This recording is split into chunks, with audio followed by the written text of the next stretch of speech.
Aleluia. Os irmãos podem se assentar em nome do Senhor Jesus. Aleluia. Deus é bom o tempo todo. Deus é bom. Aleluia. Sabe, eu tenho uma expectativa muito grande no meu coração, que ainda esse ano você será muito mais abençoado do que você já foi. Aleluia. Aleluia. Deus é maravilhoso. Amém. Glória a Deus. Aleluia. Hoje é um dia mais que especial na presença do Senhor.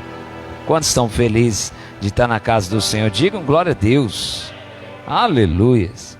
Você sabe que a felicidade não é uma questão daquilo que você está passando ou vivendo, porque a Bíblia diz que as circunstâncias não podem reger o nosso estado de espírito. E a felicidade, ser feliz, se sentir alegre, é uma decisão do nosso dia a dia em Cristo Jesus. Por isso que eu quero começar essa mensagem hoje, que você abra sua Bíblia no Evangelho de João, capítulo 10, verso 10, é um texto muito conhecido, que eu quero ministrar algo poderoso ao seu coração, algo muito libertador ao seu coração, e eu creio que você vai sair daqui hoje diferente de como você chegou até aqui, em Cristo Jesus. Aleluia. João capítulo 10, verso 10, diz assim: o ladrão vem, senão para matar, roubar e... Alô? O ladrão vem para matar, roubar e destruir. Quem estava ali orientando as ovelhas no pasto ali? Era o Senhor Jesus, amém? Mas ele, depois que ele fala que o ladrão veio, senão para matar, roubar e destruir, ele diz: mas eu vim para que todos tenham vida e vida abundante. A palavra vida aqui não é no sentido psique, vida natural, mas ela vem no sentido de zoe. Zoe quer dizer vida de Deus. Então, se nós traduzirmos aqui esse versículo, essa parte B do versículo, Jesus disse: eu vim para que todos tenham vida de Deus abundante. Deixa eu perguntar uma coisinha para você. Você tem vivido a vida de Deus abundante? Porque muitas pessoas, mesmo estando na presença do Senhor, mesmo conhecendo a palavra do Senhor, mesmo participando das células do culto, ainda não estão vivendo a vida abundante de Deus. Porque quando nós vivemos a vida abundante de Deus, é que nós estamos vivendo uma alegria completa. E para nós vivermos uma alegria completa, nós precisamos da manifestação de milagres, sim ou não? Quantos precisam de um milagre aqui? Diga glória a Deus. Deixa eu falar uma coisa para você: o teu milagre já está vindo até a sua casa. Você não precisa correr atrás do seu milagre. O seu milagre virá até você. Mas por que não vivemos a plenitude da vida abundante? Porque existem em nós raízes do engano dentro de nós, que precisam ser removidas pela palavra e a verdade e o poder da palavra em nós. E o tema de hoje da palavra que Deus está ministrando no nosso coração é removendo as raízes do engano. Diga comigo: nesta manhã, o Senhor, por meio da sua palavra, vai remover as raízes do engano que há ainda dentro de nós, em nome do Senhor Jesus. Abra sua Bíblia comigo no texto de Gênesis, capítulo 3. Gênesis é o primeiro livro da Bíblia, capítulo 3. Nós vamos ler a partir do verso 6 em diante. Amém? Conforme você vai achando, vai dando um glória aí, amém? Aleluia. Gênesis, livro de Gênesis, capítulo 3, a partir do verso 6, diz assim a palavra do Senhor: vendo a mulher que a árvore era boa para se comer, agradável aos olhos, e árvore desejável para dar entendimento, tomou-lhe do fruto e comeu, e deu também ao marido, e ele comeu, Abriram-se então os olhos de ambos e, percebendo que estavam nus, coseram folhas de figueira e fizeram cintas para si. Quando ouviram a voz do Senhor Deus, que andava no jardim pela viração do dia, esconderam-se da presença do Senhor Deus, o homem e sua mulher, por entre as árvores do jardim. E chamou o Senhor Deus ao homem e lhe perguntou: onde estás? E ele respondeu: ouvi a tua voz no jardim, e porque estava nu, tive o quê?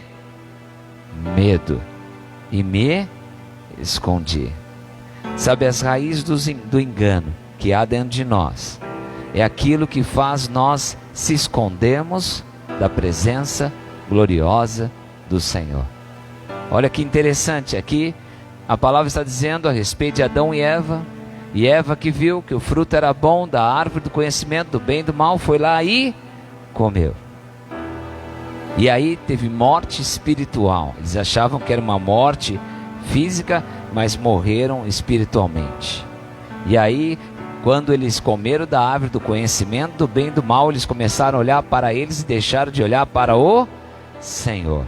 E aí eles fizeram o quê? Sentiram medo e se esconderam. Olha que interessante. Sabe, uma coisa que nós precisamos ter como revelação é que Deus nos criou para viver uma vida abundante nele. Sabe, Deus te criou não para viver a vida que você está vivendo, mas para viver uma vida abundante nele. E Jesus mesmo disse em João 10:10, ele disse: eu vim para que todos tenham vida, e vida de Deus abundante. Sabe, eu quero profetizar sobre a tua vida. Você vai começar a experimentar nesses dias a vida abundante de Deus. Eu creio nisso, e essa revelação precisa entrar dentro do teu coração. Porque quando Deus criou o homem, Ele desejava a sua felicidade. Por isso Deus colocou o homem aonde? Num jardim. Mas infelizmente, muitas vezes parece que estamos bem longe dessa vida abundante que Jesus prometeu, e ficamos analisando porque não estamos vivendo, ou porque eu não estou vivendo uma vida boa que o Senhor preparou para nós. E é muito interessante dizer que a vida cristã, ela pode ser comparada a uma planta. E tempos atrás a pastora tinha uma orquídea linda, ganhou, cheia de uma flor linda, maravilhosa. E de repente aquela flor caiu, as folhas começaram a secar, a murchar, e aí nós começamos a remover aquelas folhas que estavam secas, e nós achamos que as folhas secas, aparentemente arrancadas, resolveram o problema daquela planta. Mas um dia veio o vento forte e aquela planta caiu, o seu vaso caiu ao chão, e quando o vaso caiu, ele revelou aquilo que estava na raiz da planta. Sabe, o problema às vezes ele está lá embaixo, onde ninguém vê, ninguém pode ver. O problema ali está onde? Na raiz. Há uma raiz dentro de nós, há uma raiz da vida cristã que foram enraizadas na planta chamada vida cristã, usando a analogia, uma planta para comparar a vida cristã, e essa raiz foi contaminada com o engano.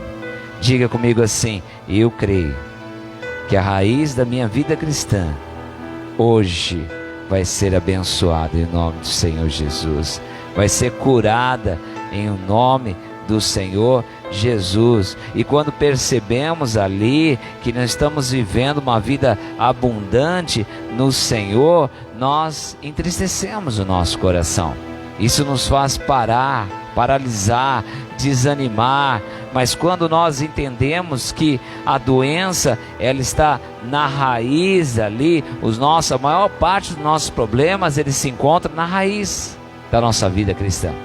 E hoje nós vamos ser libertos desse engano, ser libertos desses problemas, porque é nessa raiz que está a maior parte das nossas dificuldades. Qual dificuldade, pastor? Dificuldade de viver uma vida abundante que Jesus prometeu para nós. Dificuldade de respondermos a Deus e o nosso chamado que Ele tem para nós. Dificuldade de respondermos a Deus na nossa missão. Dificuldades de termos um casamento abençoado. Dificuldade de termos relacionamentos saudáveis. E hoje eu quero ministrar ao coração dos irmãos 3 raízes espirituais que destrói o andamento da vida cristã, que impede-nos de viver uma vida abundante em Deus. E a primeira raiz que eu quero dizer para os irmãos chama-se raiz da vergonha e culpa. Diga comigo, vergonha e culpa. Porque foi exatamente isso que Adão e Eva ali sentiram em Gênesis capítulo 3, verso 9 e 10. Diz assim: e chamou o Senhor Deus ao homem e ele perguntou: onde estás? E ele respondeu: ouvi a tua voz no jardim e porque estava nu, tive medo e me escondi. Então a primeira raiz dos nossos problemas é essa sensação de vergonha. Sabe, quando você tem vergonha para fazer as coisas, ela é uma raiz do engano. Porque a primeira coisa que Adão sentiu depois de ter ali comido da árvore do fruto do conhecimento do bem e do mal, que Deus falou que não era para ele comer, foi vergonha. E a vergonha, ela está relacionada com a culpa. Então muitas vezes nossos relacionamentos se tornam problemáticos por causa da vergonha e da culpa. Diga comigo, vergonha e culpa. Sabe, essas duas coisas estão associadas. E às vezes não estamos conscientes de que da vergonha e da culpa, e achamos que ter vergonha é uma coisa boa. Tem muitos crentes que, pastor, eu sou envergonhado, eu tenho vergonha de falar em público, tenho vergonha de me relacionar com as pessoas, eu tenho vergonha ali de estar com as pessoas, eu tenho vergonha de me expor. E a vergonha é algo maligno, não é uma qualidade, e muitas pessoas olham a vergonha como uma qualidade, e não é. Eu, por exemplo, quando é para benefício meu, pessoal, particular, eu sou um pouco ainda envergonhado, por isso eu não tenho experimentado particularmente coisas ainda maiores, mas eu estou quebrando isso já na minha vida, em nome do Senhor Jesus. Mas quando é para falar das coisas de Deus, pensa num homem que não tem vergonha de nada, absolutamente nada. Por isso que na minha vida ministerial eu vivo uma vida abundante de Deus. Sabe, a vergonha, ela vem para nos paralisar. Então viver o tempo todo envergonhado e sentindo culpado o tempo todo, as pessoas acham que isso é uma virtude cristã. Não, é bonitinho. A irmã Ivone é envergonhadinha, o Irineu tem vergonha. Ai, que legal, que bacana. Não, isso é maligno. Não tem nada de Deus nisso. Porque Deus te deu autoridade, te deu intrepidez. Deus te deu ali para você viver coisas maiores, para não ter barreiras na sua vida. Mas a vergonha vem e o sentimento de culpa vem para trazer o que? Barreiras. Cria barreiras de você avançar, de você crescer. Mas por que muitos irmãos, quando são desafiados a alguma coisa no Senhor, a primeira reação dele é sempre fugir? Por causa da vergonha.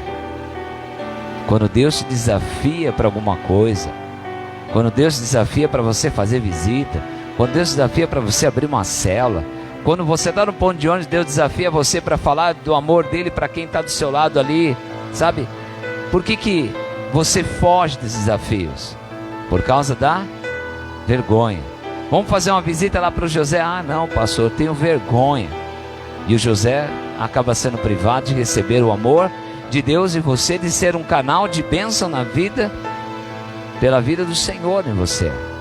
Então, por que muitas pessoas têm vergonha? Sabe, às vezes eu fico perguntando, será que a pessoa tem vergonha de se expor? Será que a pessoa tem vergonha ali dos outros a verem ou dos outros perceberem?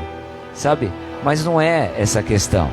A vergonha, ela está associada à nudez, porque a nudez faz nós sentirmos dessa maneira, envergonhado, e a nudez produz culpa dentro de nós. Como é que eu vou falar do amor do Senhor para aquele pecador que não conhece a Cristo ainda, e eu também peco? Como é que eu vou falar do amor do Senhor para aquele pecador se eu ainda tenho vício? Como é que eu vou falar do Senhor, que Deus faz e acontece, se eu também não consegui ainda me libertar? Então essa culpa vem para te paralisar. E Adão e Eva ali, que tinham comunhão com Deus todos os dias. Olha que interessante, a Bíblia diz que Deus descia no jardim do Éden para ali conversar com Adão. Que privilégio maravilhoso.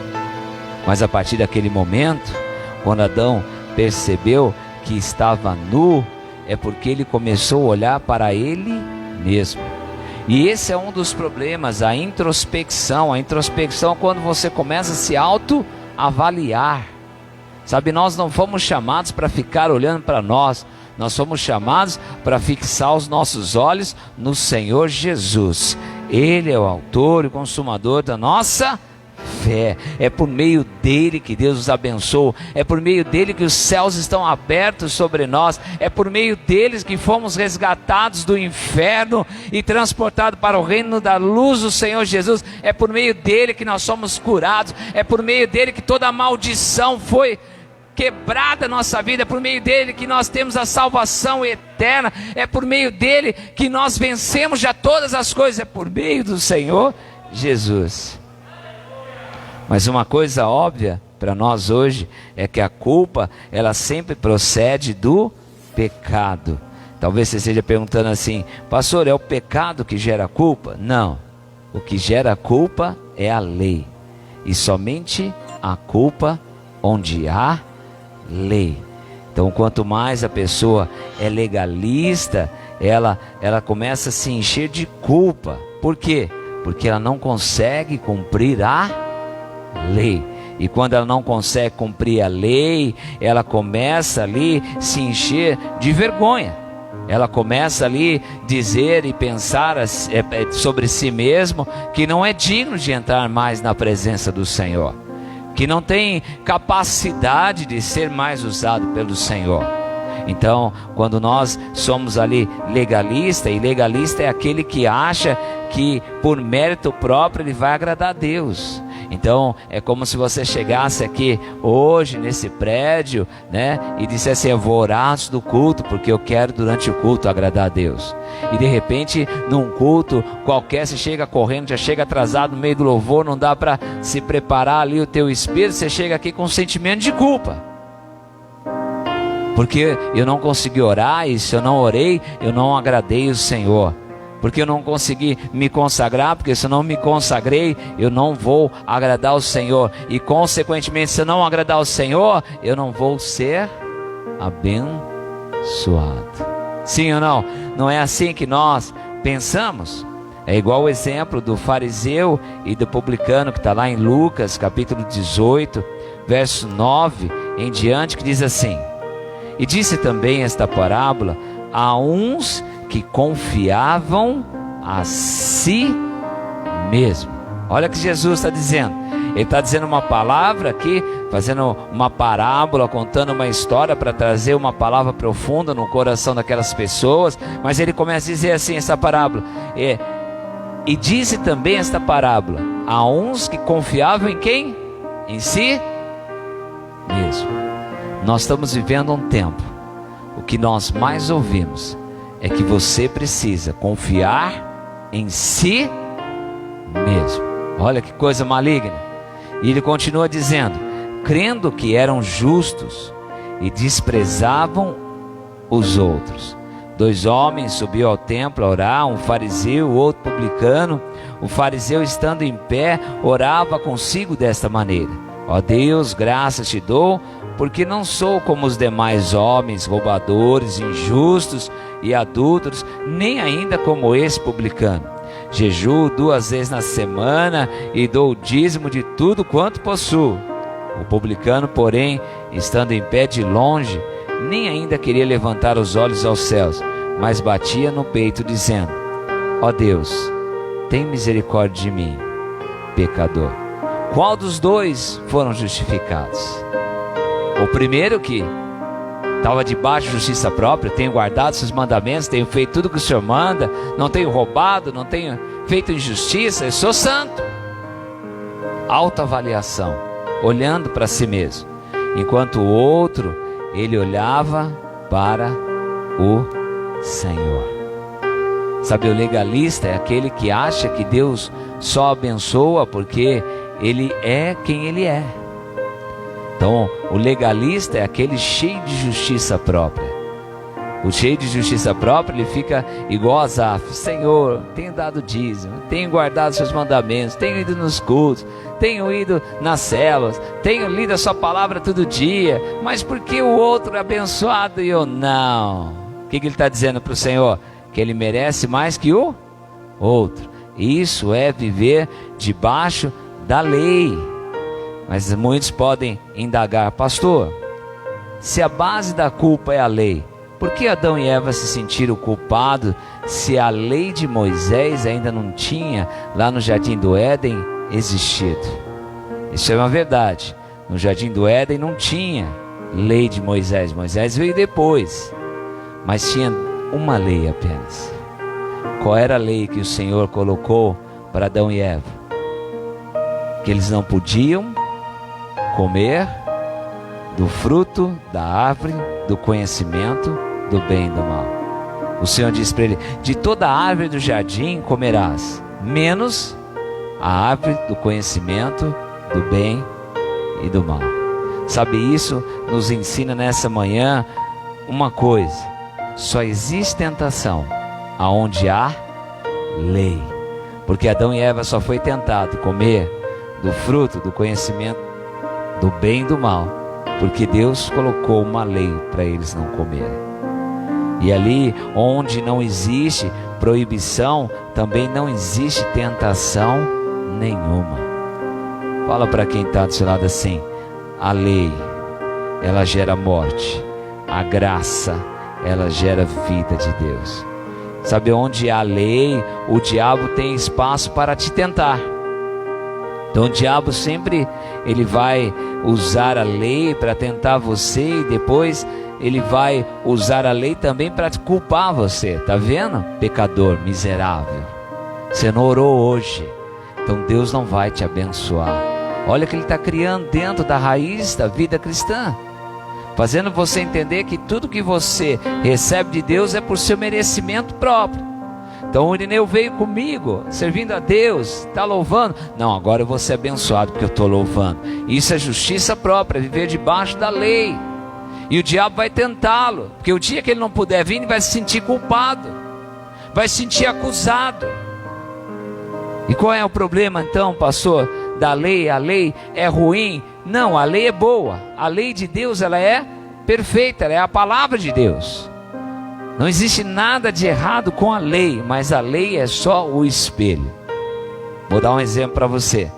Quando você está na sua casa e você se olha no espelho, alguém gosta de ficar se notando no espelho ou só eu? Eu às vezes paro na frente do espelho e falo: como você é bonito, porque você é igual a Cristo, você é lindo demais. Tem 46 com cara de 28. Diga glória a Deus. Aleluias. Aleluias. Minha esposa fica doida quando eu brinco assim. Mas quando você olha no espelho e fala: nossa, meu nariz está com defeito, minha orelha está grande, meu cabelo não sei o que, o espelho vai mostrar o seu defeito, sim ou não? Mas o espelho resolve o seu defeito? Aquilo que você não olhou no espelho e não gostou, o espelho ele vai resolver ali o seu problema? O espelho vai te dar uma orelha nova? O espelho vai te dar um nariz perfeito? Porque não existe um nariz perfeito, existe o nariz que você, o formato que você gosta. E de repente o formato que você gosta não cai bem no outro, não fica bem no outro. Mas esse é o problema da lei. A lei, ela é somente um espelho. Você vai olhar e vai ver o que está errado, o que você precisa consertar. Mas a lei não vai te ajudar a consertar o seu problema. E o diabo, ele pega isso para te acusar. Ele pega aquilo que você vê através da lei que está errado na sua vida e começa a te questionar. O que é pior, ele ainda atribui essa acusação para o Espírito Santo. Essa é a maior arma que o diabo tem. Ele vem para trazer vergonha na nossa vida cristã. Ele vem para envergonhar a nossa performance espiritual. Ele vem para trazer ali sentimento de vergonha na liderança, para você liderar na casa de Deus. Ele vem colocando vergonha naquilo que você quer alcançar e já alcançou. Sabe, a vergonha, ela tem ali uma relação com a culpa. Sabe, o diabo, ele quer te envergonhar. Você não é mais digno agora. E aí, para nos paralisar, para nos tornar uma vida de angústia. Tem muito crente que vem no culto, que lê a Bíblia, que ora, que louva, adora o Senhor, que vai para a célula, que tem comunhão com os irmãos, mas vive uma vida angustiada, uma vida triste, abatida, apática. Por quê? Porque a vergonha está sobre ele. Mas nesta manhã, o Senhor Jesus vai remover da sua vida toda a vergonha, para a honra e glória do Senhor. Quantos aqui creem nisso em nome de Jesus? Sabe, Adão ali no jardim do Éden, ele tentou remover essa vergonha, tentando fazer uma roupa com folhas de figueira, diz a palavra. Então lá em Gênesis capítulo 3, verso 7 diz assim: abriram-se então os olhos de ambos, e percebendo que estavam nus, coseram folhas de figueira e fizeram cintas para si. Você sabe que na Bíblia há muitas simbologias, né? E na Bíblia a folha de figueira, ela tem uma simbologia também. A figueira, ela simboliza a nação de Israel, diga glória a Deus. Mas a folha da figueira simboliza na Bíblia obra humana, justiça do homem. Em outras palavras, Adão e Eva, usando as folhas da figueira, estavam querendo se apresentar diante de Deus sem depender de Deus. Na maioria das vezes, quando você está na lei, você quer se apresentar diante de Deus sem depender do próprio Deus. Então por isso que jamais nós podemos ali ficar procurando mérito diante de Deus, porque a justiça própria, ela é a raiz de todos os outros pecados. Tudo começa quando você se julga ser alguma coisa, quando você se julga ser melhor que os outros. E aí o Senhor Jesus nos quebra nesse orgulho, nos quebra nesse egocentrismo de nós queremos olhar para os outros e achar melhor que as outras pessoas. E quando nós achamos melhor, nós estamos entrando na justiça própria. Nós estamos fazendo um pré-julgamento das outras pessoas, porque o pecado ele sempre vai começar quando você se julga ser alguma coisa. E quando você olha para o Senhor Jesus, o Deus Filho, que se fez carne, se humilhou, como nós cantamos, né? Veio à terra e ali fez tudo o que era para nós fazermos. Mas quando ele chegou aqui, ele falou: eu não vim para ser servido, mas eu vim para servir. Sabe, quando você se julga alguma coisa, você se acha que as pessoas têm que te servir. E quando você cobra as pessoas de fazer algo que você deveria fazer, é porque você está cheio de justiça própria. E a justiça própria é uma das raízes do engano. Ela te leva a viver na lei, ser legalista.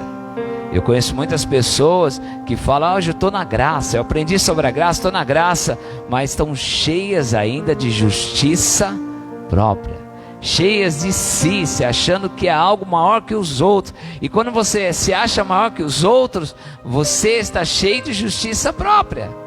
Você está vivendo pela lei. Eu ontem fui pregar na Assembleia de Deus Madureira. Nunca tinha ido na Assembleia de Deus Madureira.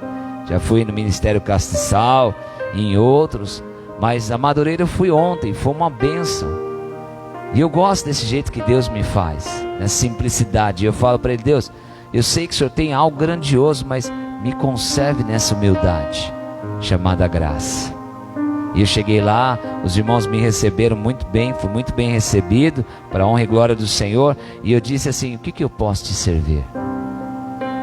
Sabe, é gostoso quando você chega num lugar e a pessoa vem, agora eu vou servir o pastor, e o pastor chega para você e fala assim: o que eu posso te servir, meu irmão? O que eu posso te abençoar? Sabe, você quebra toda aquela raiz de engano do diabo, de que você tem que se sentir maior que os outros, que você tem que sentir que sabe mais que os outros. Sabe, o apóstolo Paulo mesmo disse que quando eu imaginava que sabia tudo, é aí que eu não sabia absolutamente nada. Então, quando você acha que você sabe mais que os outros, você começa a ser e enxergar dentro de você, sabe o que?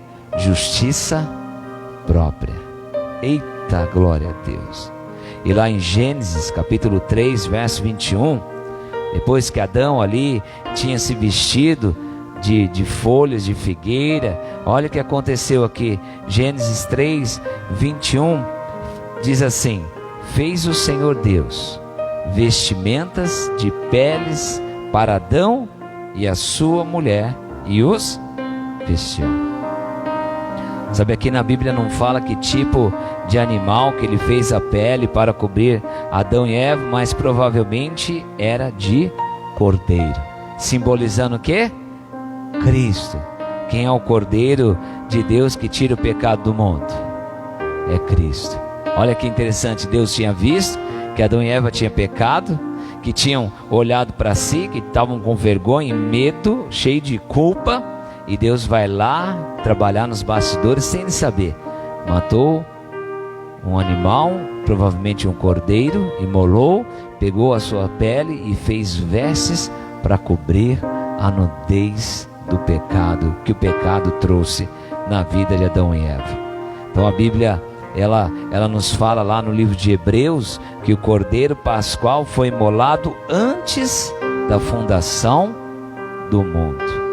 Então, uma vez que você começa a achar que tem culpa, né, e recorre à provisão do Senhor, mas o Senhor ele já matou o cordeiro e já fez a roupa para vestir você. Não há mais vergonha sobre a tua vida. Agora você está sendo vestido de Cristo. Quando você é vestido de Cristo, toda vergonha vai embora. Quantos aqui creem nisso, estão sendo vestidos de Cristo nessa manhã? Pastor, qual é o problema da primeira raiz? O problema da primeira raiz é que ela produz também a segunda raiz. Então a primeira raiz, diga comigo, vergonha e culpa.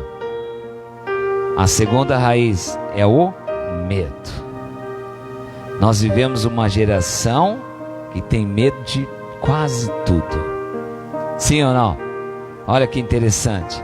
A Bíblia diz no verso 10 que ali o Senhor chamou Adão e disse: onde estás? E ele respondeu: ouvi a tua voz no jardim, e porque estava nu tive medo e me escondi. Então Adão disse: porque estava nu tive medo. Se nós olharmos para a filosofia, em última análise, ela diz que o medo está relacionado à morte. Então, o medo está relacionado ao medo de morrer. Então, todo medo que você tem, se for aprofundado, você verá que você tem medo da morte. Adão teve medo por quê? Raciocina comigo assim. Vamos ter uma revelação profunda aqui. Adão e Eva comem do fruto do conhecimento do bem e do mal e não morrem. Mas Deus tinha falado para eles o quê? Quando comerdes, certamente morrerás.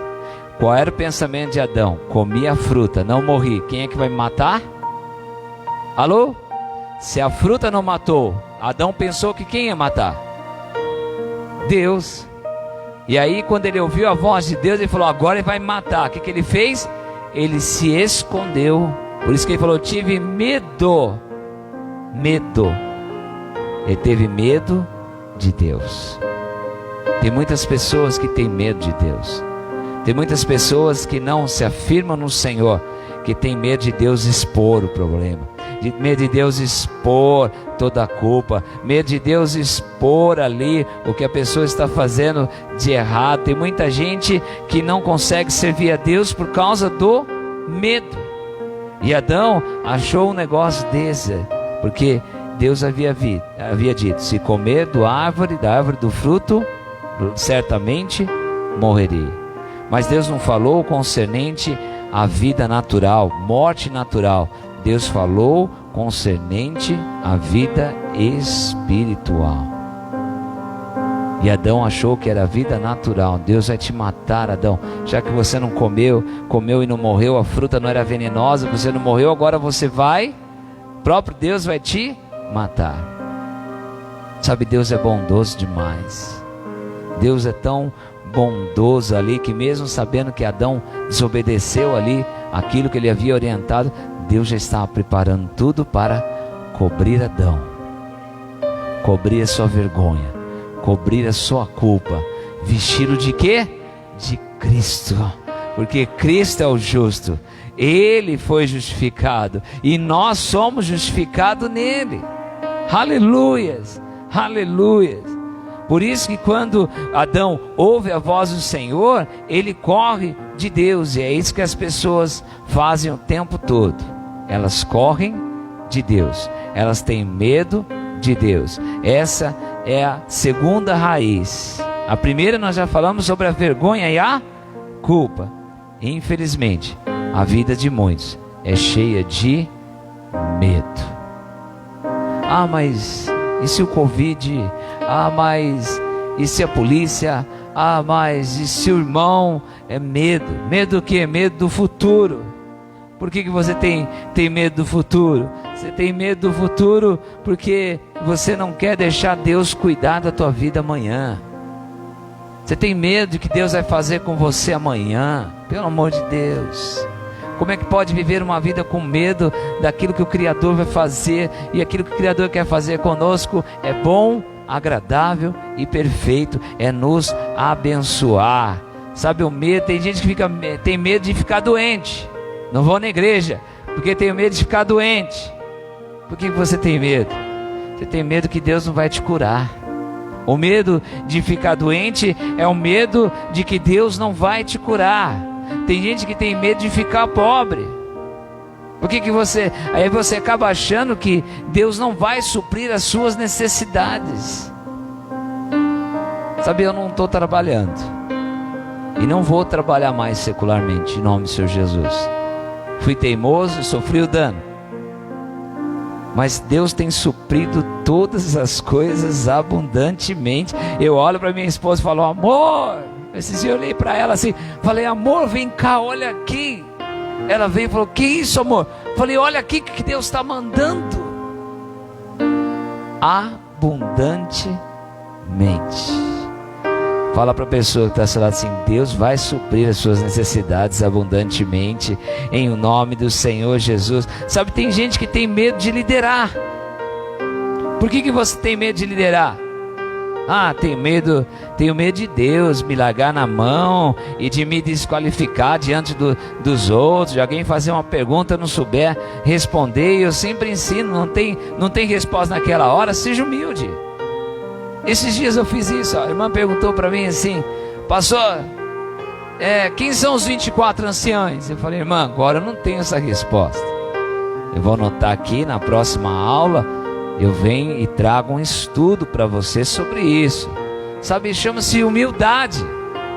Eu me diminuí diante dos irmãos, do meu conhecimento. Não, eu fui o quê? Eu fui gracioso. Irmão, não tenho toda a resposta, mas vou buscar em Deus. Ele vai me dar a resposta. Sabe, tem muita gente que tem medo dos desafios. Por que você tem medo de novos desafios? Porque em alguns momentos a sua fé não é o suficiente.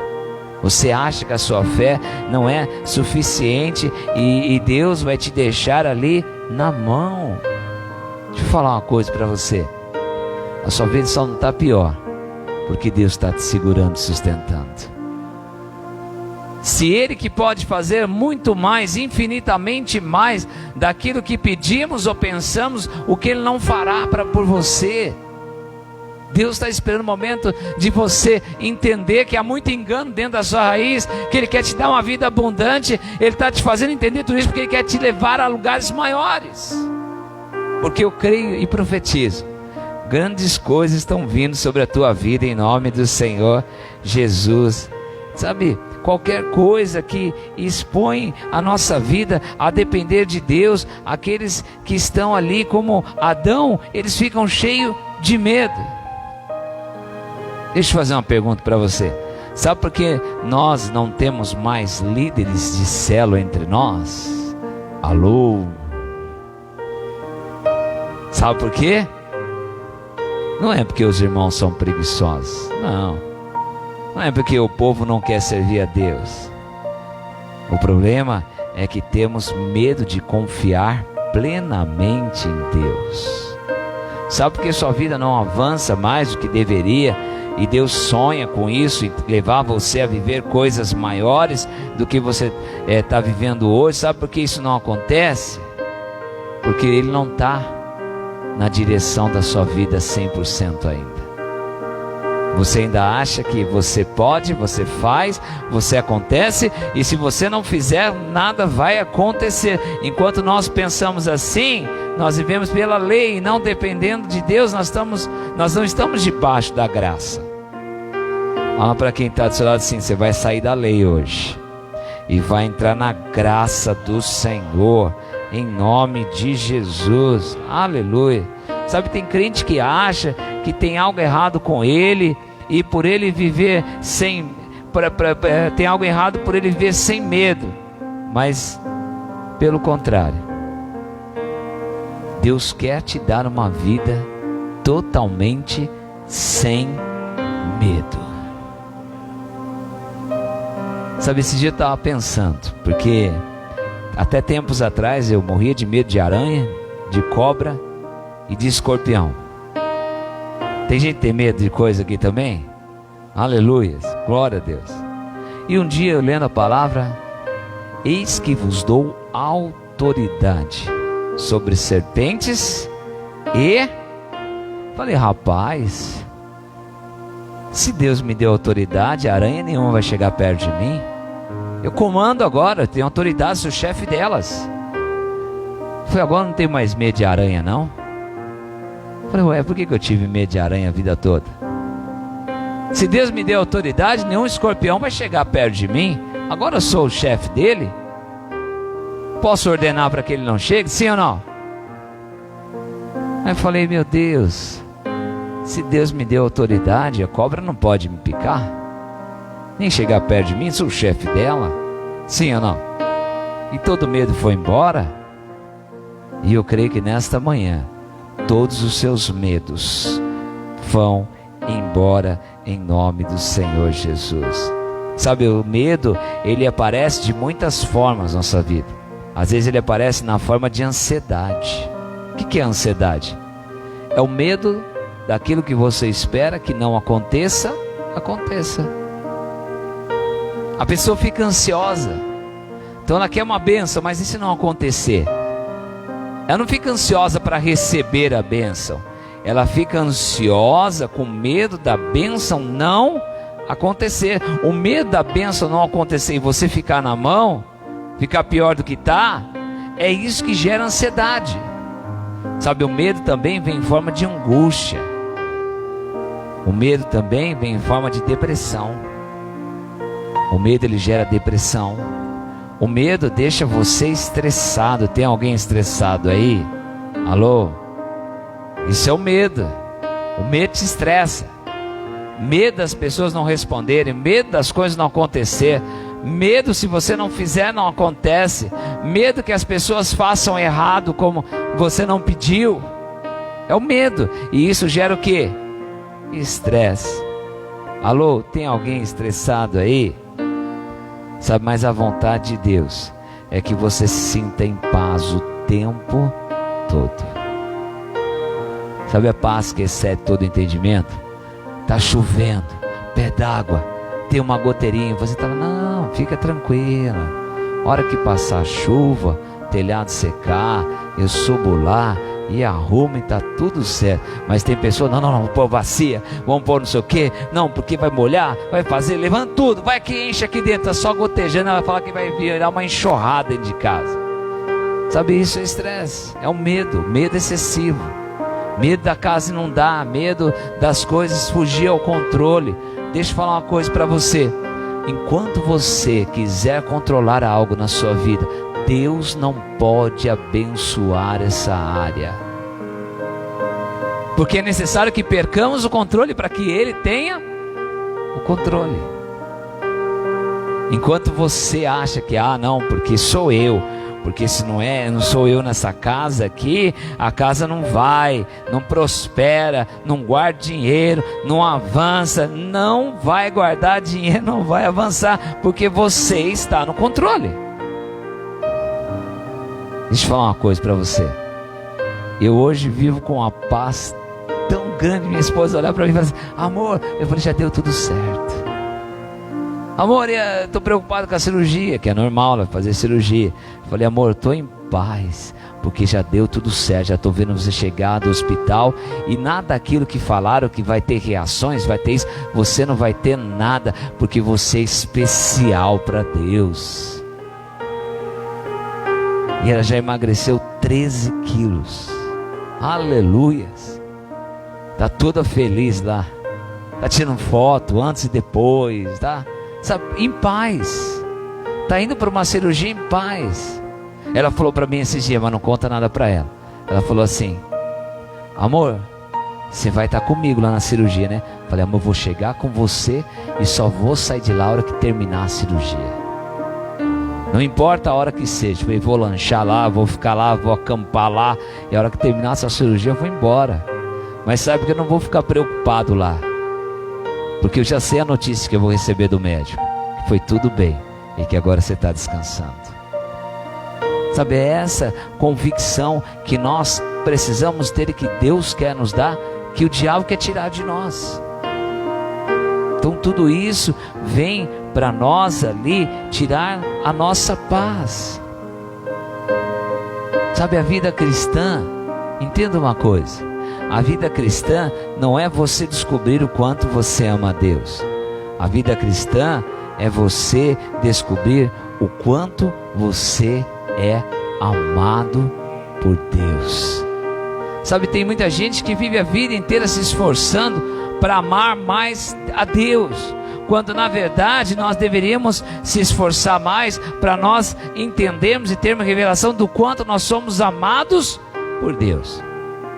Sabe, o grande problema é que nós invertemos isso. Nós achamos que eu preciso amar muito a Deus para depois Ele me amar. Então lá no verso 17 diz assim: nisso é em nós aperfeiçoado o amor, para que no dia do juízo mantenhamos confiança, pois segundo Ele é, também nós somos neste mundo. Que amor é esse? É esse amor que você tem, ou é o amor de Deus por você? Por isso que o apóstolo João, ele está dizendo que todas as vezes, agora que eu falar de amor, é o amor de Deus por nós. Sabe, eu quero só falar uma coisa muito interessante para você, profunda. Não foi você que achou o Senhor Jesus, foi Ele que achou você. O dia que eu achei Jesus, não, você não achou Jesus, foi Ele que te achou, você estava perdido. A Bíblia é clara, você estava perdido e foi achado. Você estava morto e quando foi achado, você reviveu. Sabe uma coisa muito interessante sobre isso? A Bíblia diz que no amor não existe medo. Antes, o perfeito amor lança fora o quê? O medo. Quando nós entendemos o quanto somos amados, coisas espirituais começam a acontecer. Mas a principal delas é que você começa a ganhar um senso de nobreza, dignidade, e começa a andar de cabeça erguida. Antes você andar de cabeça baixa: eu não sou digno, sou incapaz, eu não mereço, sou pobre, pecador, cego e nu. Mas quando você olha para a cruz e vê o quanto você é amado, e não tem a ver o quanto você o ama, mas o quanto Ele te ama, você começa a erguer a cabeça e falar assim: eu sou amado do Pai, Ele me ama, Ele me amou tanto que Ele entregou o seu Filho lá na cruz por mim. Você quer saber o quanto Deus te ama? Olha para Cristo. O próprio Deus, Ele amou a mim e a você mais que o próprio Filho. Ele entregou o seu Filho para passar por um processo de cruz, e um processo doloroso. Mas se você ainda olhando para Cristo, não consegue ver a dimensão de que Deus te ama, do quanto Ele te ama, então você olha para a cruz. Olha Ele lá crucificado no meu e no seu lugar. Aquele é o amor do Senhor pela minha vida e pela tua. E a palavra do Senhor diz também, Ele diz assim: ora, o medo produz tormenta. Logo, aquele que teme não é aperfeiçoado no amor. Então, quem vive atormentado com medo, qual é o problema dele? Ele não sabe o quanto é amado. E não importa quantas vezes eu fique repetindo aqui: você é filho amado, em quem o Senhor tem prazer. Ele não recebe, porque ele acha indigno desse amor. Não tem a ver com o que nós fazemos, tem a ver com o que Ele fez. Não tem a ver com o que nós queremos e podemos, tem a ver com o que Ele quer e Ele pode nos dar. Aleluias! Sabe, irmãos, nós precisamos entender mais do amor de Deus. Precisamos pregar mais do amor de Deus. Precisamos experimentar mais do amor de Deus. Por isso, quando nós olhamos para o livro de Atos e vemos ali os exemplos dos mártires da igreja primitiva, né? E eu fico perguntando, por que tantos irmãos estão dispostos a ser comidos ali pelos leões no Coliseu em Roma? Iam homens, mulheres, iam crianças, idosos, eles entravam na arena já pronto para morrer. E morrer por quê?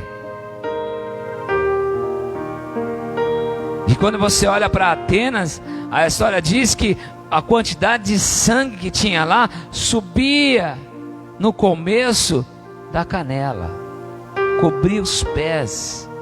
Mas o que levou ali tantas pessoas morrerem ali por causa do Senhor Jesus? Porque elas morreram porque não negaram a sua fé em Cristo.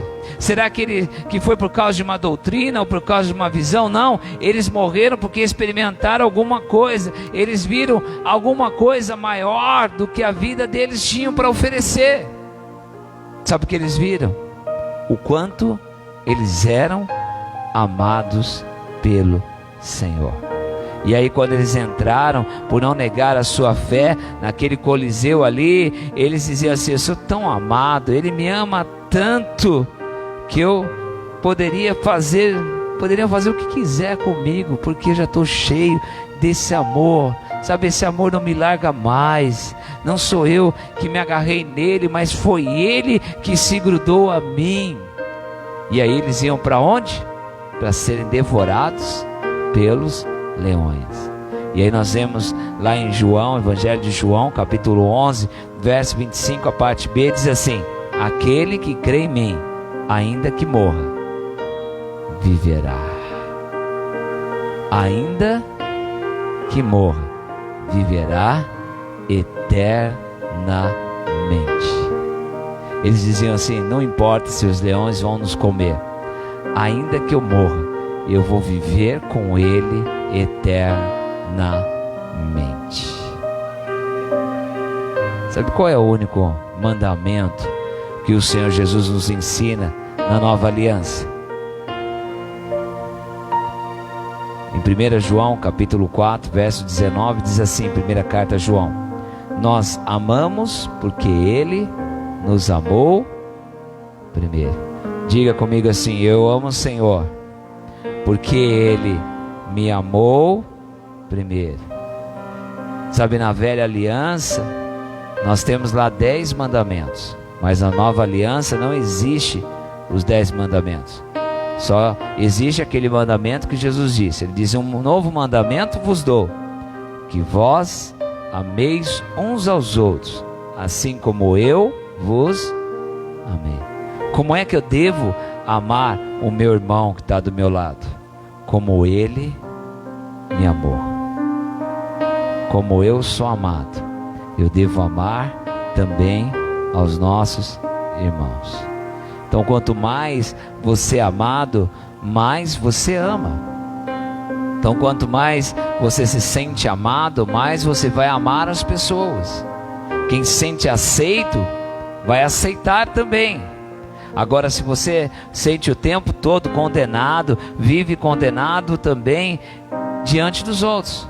Então, aquele que se sente condenado, ele vive condenando todo mundo o tempo todo. Ele vive criticando todo mundo o tempo todo, porque ele se sente condenado. Então, quem se sente o tempo todo rejeitado, ele vive rejeitando as pessoas. Quem se sente amado, expressa o amor. O que está dentro do seu coração hoje? Porque quem se sente perdoado, e é muito perdoado, ele tem paciência com o pecado dos outros. Quem não tem paciência com o pecado dos outros é porque não se sente perdoado. Então olha que interessante, a reação daquele que foi perdoado é: eu fui tão perdoado e agora eu vou perdoar essas pessoas também. Sabe, é muito interessante isso. Então nós vemos na Bíblia 2 discípulos.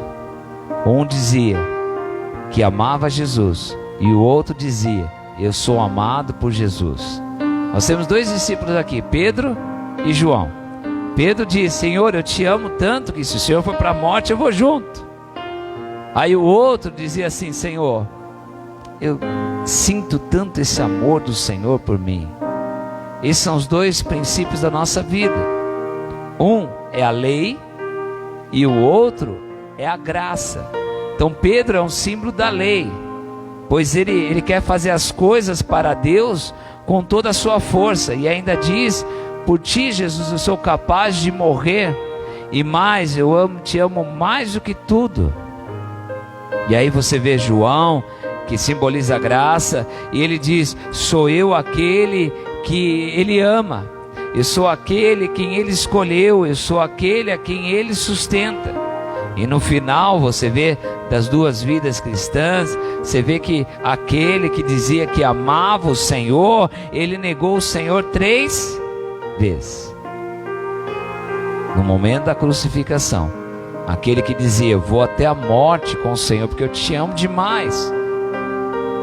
Mas aquele que falou: eu sou amado pelo Senhor, foi o único que no dia da crucificação estava lá aos pés da cruz. Foi o único que Jesus deu a ele a tarefa de cuidar da sua própria mãe.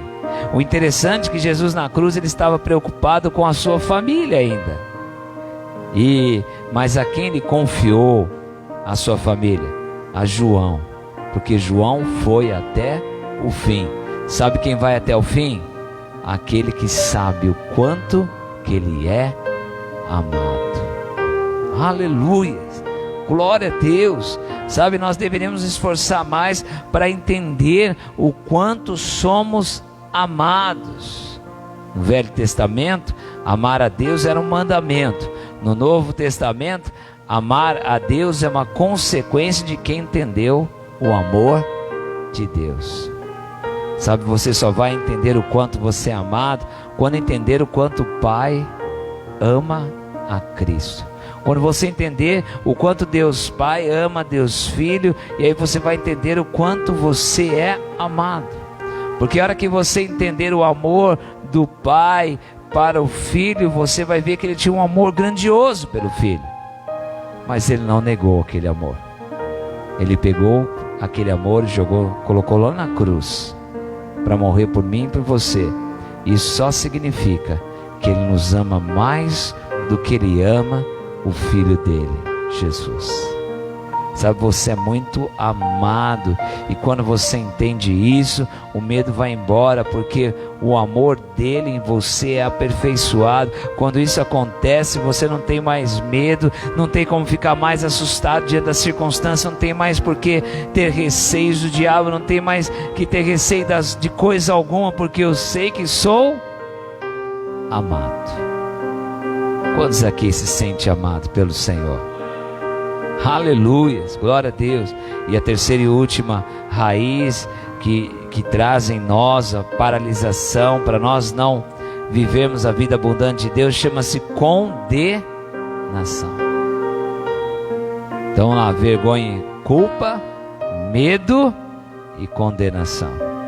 Então Gênesis capítulo 3, verso 12, e já estamos encerrando, diz assim: então disse o homem: a mulher que me deste por esposa, ela me deu da árvore e eu comi. Então a terceira raiz é a mais profunda de todas, é a raiz da condenação. Não adianta você querer viver coisas maiores em Deus se você viver o tempo todo condenado, debaixo de condenação. Sabe, pessoas que se condenam o tempo todo e aceitam a condenação como se fosse o Espírito Santo. E tem gente que fala assim: ah, pastor, o Espírito Santo puxou minha orelha, o Espírito Santo expôs o meu pecado. Sabe, o Espírito Santo tem um outro papel, biblicamente dizendo. O Espírito Santo não é um companheiro que fica ali te falando o tempo todo que você não presta, pelo contrário, ele veio para te lembrar como você é amado de Deus. Por isso que a Bíblia diz que o Espírito Santo é consolador. Ele veio para te lembrar o que foi feito na cruz do Calvário. E lá em Romanos capítulo 5, verso 8, ele diz assim: mas Deus prova o seu amor para conosco, pelo fato de ter Cristo morrido na cruz do Calvário, sendo nós ainda pecadores. Sabe, não permita que a circunstância que você tem passado fale sobre o amor de Deus a você. Muitos acham que, porque estão doentes, eles acham que Deus não ama.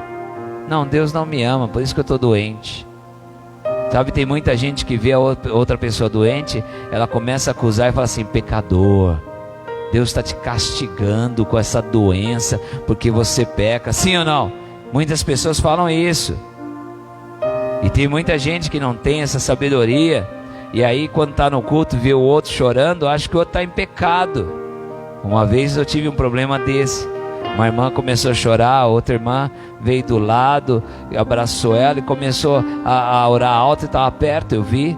Começou a orar dizendo assim: Senhor, perdoa o pecado dessa irmã, Senhor, tenha misericórdia dela. E aquilo foi, e eu fiquei só olhando, falei: meu Deus, o que será que está acontecendo?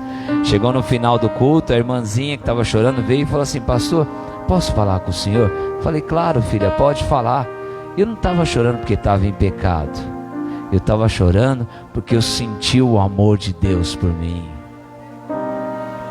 Deus falou comigo intensamente. Sabe, você quer saber mais sobre o amor de Deus? Olha para Cristo. Se não for suficiente, olhe para a cruz de Cristo. Aleluia. Porque o diabo quer fazer você se sentir culpado e acusado o tempo todo. Por isso que nós temos que olhar para Cristo o tempo todo, senão ficamos angustiados. Eu sinto dizer isso aqui no nosso meio, mas eu não quero que você se manifeste para não te expor. Mas tem gente no nosso meio aqui que não se sente amada e está procurando o amor em coisas naturais, em relacionamentos. Deixa eu falar uma coisa para você: o vazio que você tem na sua alma, nenhum homem vai poder suprir, senão o próprio Senhor Jesus. Aleluias. Sabe, se você se avalia como pai, quando você está debaixo de angústia, você sempre vai se achar que você não é um bom pai. Todo momento: não, meu filho, é o que ele está fazendo. Eu nunca vou me avaliar que sou um bom pai. Se você se avalia como um crente ali, você diz: eu nunca vou ser um crente bom.